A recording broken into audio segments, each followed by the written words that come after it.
जो बौद्धिकता कुछ एक गिने चुने लोगों की मिल्कियत समझी जाती थी, उस बौद्धिकता को आम आदमी तक पहुंचाने वाली पहली शख्सियत का नाम है गौतम बुद्ध। कि जीवन का सच्चा सुख साधनों में नहीं बल्कि साधना में है। कि देश हमें देता है सब कुछ, हम भी तो कुछ देना सीखें। आने वाली नस्लों को हम क्या देकर जा रहे हैं।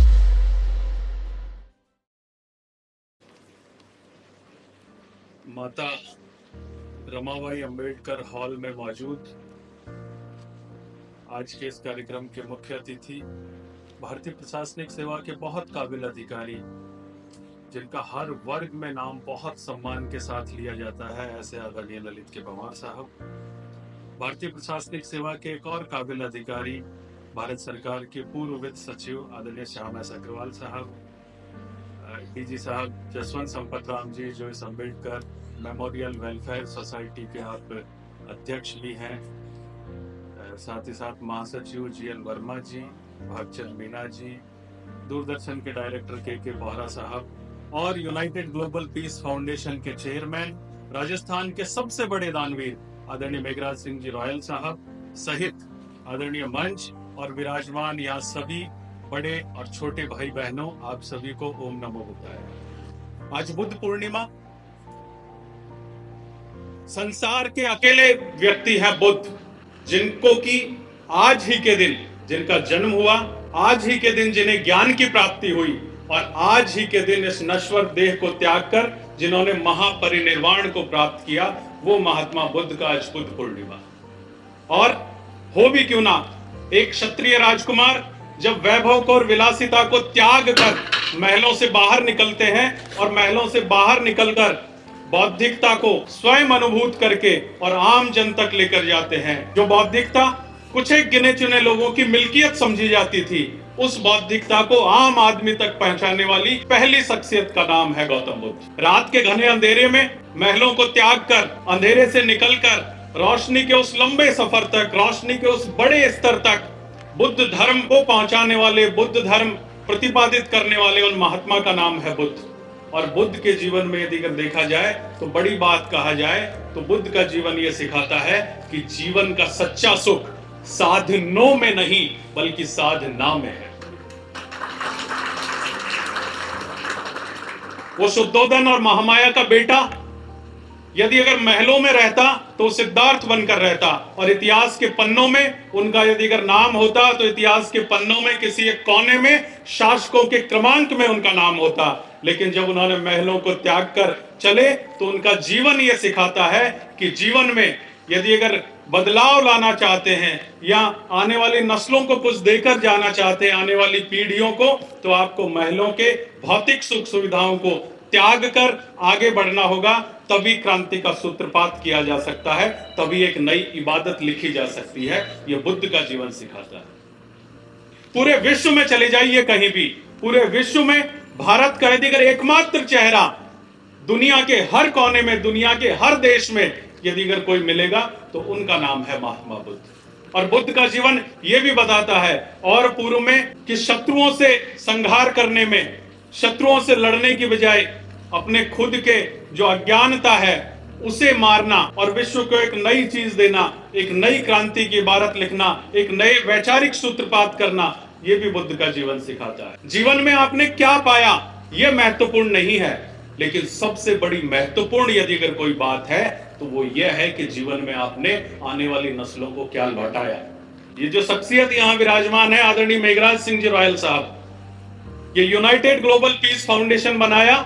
ये इसी तर्ज पर बनाया कि देश हमें देता है सब कुछ, हम भी तो कुछ देना सीखें। आने वाली नस्लों को हम क्या देकर जा रहे हैं। एक बालक आया आपके पास 1 साल पहले, 230 किलोमीटर दौड़ चुका था, पैरों के नाखून उखड़ चुके थे और भारत के सारे बड़े रिकॉर्ड दौड़ में बना लिए थे,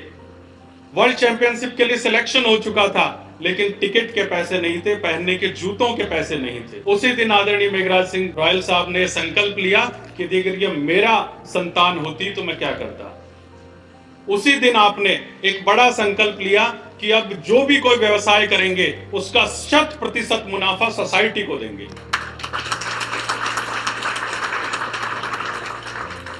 और तभी से लेकर इस यूनाइटेड ग्लोबल पीस फाउंडेशन की नींव रखी गई। चाहे कोई भी किसी भी जाति का हो, धर्म का हो, मजहब का हो, संप्रदाय का हो, पिछले 40 वर्षों से आपके दरवाजे पर कोई भी आया तो उससे नाम, गांव, जाति, मजहब, संप्रदाय नहीं पूछा। अगर जरूरतमंद लगा तो दोनों हाथों से खुली मदद की। यदि अगर बताने लगूं, पिछले 1 साल की बात बताने लगूं, तो इस यूनाइटेड ग्लोबल पीस फाउंडेशन के प्रमुख उद्देश्यों की सर्वप्रथम बात बताते हुए 11 उद्देश्य है, जिनमें पहला उद्देश्य ऐसे बेटे बेटियां जिनके 90% से अधिक नंबर आते हैं और पिता नहीं है या माता पिता उन्हें पढ़ाने में सक्षम नहीं है, तो वो बेटे बेटियां इस फाउंडेशन में आए। हम उन्हें, ये फाउंडेशन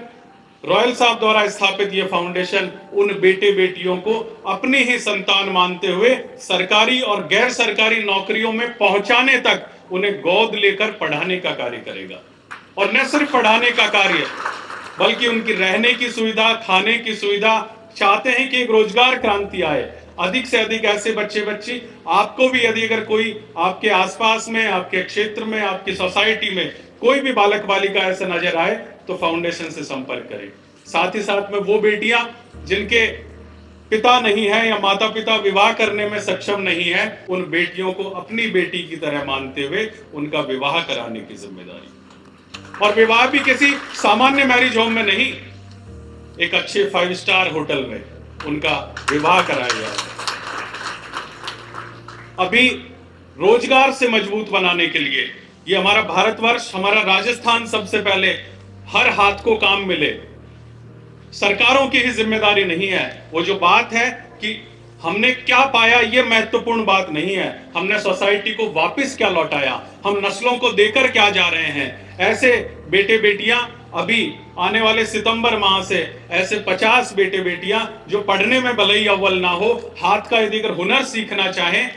चाहे पढ़ाई में कमजोर हो, तो ऐसे बेटे बेटियां आए, उन्हें सूर्यागढ़ जैसे 5 स्टार होटल में, लक्ष्मी विलास बीकानेर होटल में उन्हें अप्रेंटिसशिप की ट्रेनिंग कराकर, 3 साल की ट्रेनिंग कराकर उन्हें हाथ का वो हुनर सिखाया जाएगा कि आने वाले 3 साल बाद में वो हजारों और लाखों का व्यक्ति बनेगा पर महीने। उसी के लिए 10,000 रुपए उन्हें रहने के दौरान, उन्हें ये हाथ का हुनर सीखने के दौरान, चाहे वो कुक का कार्य सीखें, चाहे वो फूड एंड बेवरेज सर्विसेज में जाएं, चाहे वो हाउसकीपिंग में जाएं, चाहे वो फ्रंट ऑफिस में जाएं, चाहे वो अन्य किसी क्षेत्र में जाएं होटल लाइन के, उन्हें हाथ का हुनर सीखने के दौरान 10,000 रुपए प्रति महीना स्टाइपेंड दिया जाएगा। रहने और खाने की सुविधा भी होटल की तरफ से दी जाएगी, जो आपका सूर्यागढ़ 5 स्टार होटल दुनिया के बेहतरीन होटलों में से, बुटीक होटलों में से जिसका नंबर आता है उस होटल में। और जब 3 साल का उनका अप्रेंटिसशिप कोर्स पूरा हो जाता है तो उसके बाद में 15,000 रुपए प्रति महीने के हिसाब से उन्हें एकमुश्त राशि इसलिए दी जाए कि उस राशि से वो अपना कोई व्यवसाय शुरू करना चाहें तो व्यवसाय भी शुरू कर सकते हैं, या उनके पास में कैपिटल ऐसी हो सकती है। इसके साथ ही साथ में ऐसी अनेकानेक योजनाएं आपके दिमाग में हैं कि आने वाले समय में, चूंकि राजस्थान को कुदरत ने इतने साधन संसाधनों से नवाजा है, इस राजस्थान को, कि राजस्थान का कोई भी बेटा बेटी भूखा नहीं रहे। योजनाएं तो इस तरह की हैं कि आने वाले समय में एक ऐसी योजनाएं बनाकर भारत के माननीय प्रधानमंत्री जी को प्रस्तुत की जाएंगी कि राजस्थान के 10 लाख बेटे बेटियों को 2 लाख रुपए महीने का रोजगार मिल सके। इस तरह की योजनाओं को मूर्त रूप और अमली जामा पहनाया जा रहा है इस यूनाइटेड ग्लोबल पीस फाउंडेशन की तरफ से। मुख्य वक्ता आदरणीय पवार साहब को आपको सुनना है। पिछले 1 वर्ष में ये फाउंडेशन बनने के बाद में अक्टूबर 2024 में, जैसा आपने वीडियो में देखा, इसकी लॉन्चिंग हुई थी जैसलमेर में, और उससे लगभग 1 साल पहले से पिछले 1.5 सालों में लगभग शिक्षा पर, बच्चियों के विवाह पर, प्रतिभावान खिलाड़ियों की मदद करने के लिए सहित अन्य सामाजिक कामों पर यह फाउंडेशन लगभग 4 करोड़ के आसपास की मदद बच्चे बच्चियों की कर चुका है, जिनमें मुझे आज इस अंबेडकर वेलफेयर सोसाइटी में आदरणीय अध्यक्ष साहब को और महासचिव जी को ये बताते हुए गौरव की अनुभूति है कि लगभग 60 लाख से अधिक की मदद अनुसूचित जाति जनजाति के बच्चे बच्चियों के लिए की है। आपको याद होगा, लगभग 1.5 साल पहले राणासर नामक स्थान पर 2 दलित युवकों को कुचलकर मार दिया गया था। उनके लिए 5-7 दिन तक लगातार धरना चला। सरकारों से भी पहले आकर किन्हीं ने एक स्टेप उठाया, उनको अपना बच्चे की तरह दर्द मानते हुए, तो उन शख्सियत का नाम है मेघराज सिंह जी रॉयल साहब, जिन्होंने 51 लाख रुपए खुद के निजी मद से देकर उनके परिवारों को संबल देते हुए, और न सिर्फ उसी समय बल्कि आज भी होली पर, दिवाली पर, वार पर, त्योहार पर, खुशी के मौके पर खुद जाकर उनके परिवार से मिलते हैं या उनके प्रतिनिधि जाकर मिलते हैं और उन्हें याद करते हैं अपने परिवार का मानते हुए। अभी कुछ दिनों पहले की बात है, बाड़मेर में अंबेडकर पार्क में कम्युनिटी हॉल बनाया जाना था, तब वहां के कुछ प्रतिनिधि मंडल आए, आपने बिना पूछे, बिना झिझके 2.5 लाख रुपए की वहां मदद की। इस तरह से अनेक दिगर बताने लगूं, समय की अपनी सीमाएं हैं। और ये बच्ची किरण जागृत, जिसका भी वीडियो दिखाया, ये होनहार बालिका, इस बालिका को आदरणीय चेयरमैन साहब के निर्देशन पर ये यूनाइटेड ग्लोबल पीस फाउंडेशन गोद लेकर, जब तक ये सरकारी और गैर सरकारी नौकरी में नहीं लग जाती, तब तक गोद लेकर इसे आगे बढ़ाने का काम करेगा ये यूनाइटेड ग्लोबल पीस फाउंडेशन। साथ में अनेक इस तरह की योजनाएं हैं कि हम चाहते हैं कि राजस्थान का हर एक बेटा बेटी रोजगार से मजबूत हो। यही बात कह के अपनी बात को विराम दूंगा, क्योंकि समय की अपनी सीमाएं हैं कि हम आम आदमी के मन का एहसास बदल कर रख देंगे, लोगों के खंडित विश्वास को बदल कर रख देंगे। चढ़ने को तो ये यूनाइटेड ग्लोबल पीस फाउंडेशन अकेले भी बड़े बड़े पहाड़ों पर चढ़ सकता है, लेकिन आप सबने दिया साथ, तो हम इस राजस्थान में एक नया इतिहास लिख देंगे। पुनः महात्मा बुद्ध को प्रणाम करते हुए धन्यवाद।